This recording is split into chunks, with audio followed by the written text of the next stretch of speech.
की आम्ही जे बाळासाहेबांचे विचार, बाळासाहेबांची शिवसेना आणि बाळासाहेबांचा धनुष्यबाण याबरोबर ज्यांनी बेईमानी केली, जे पाप केलं, ते पाप धुण्यासाठी मी गेलो तिकडं असं म्हटलं पाहिजे त्यांनी.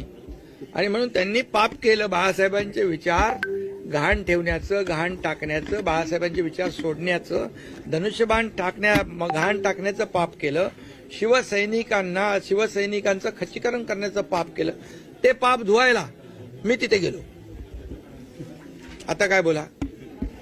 आणि ते पाप लपवायला लंडनमध्ये जातात. आता बोला. गंगेला पण बदनाम केलं की काय? गंगेला बदनाम, महाकुंभाला बदनाम यांनी केलं. चांगल्या चांगल्या ज्या गोष्टी आहेत त्यांना आवडत नाहीत.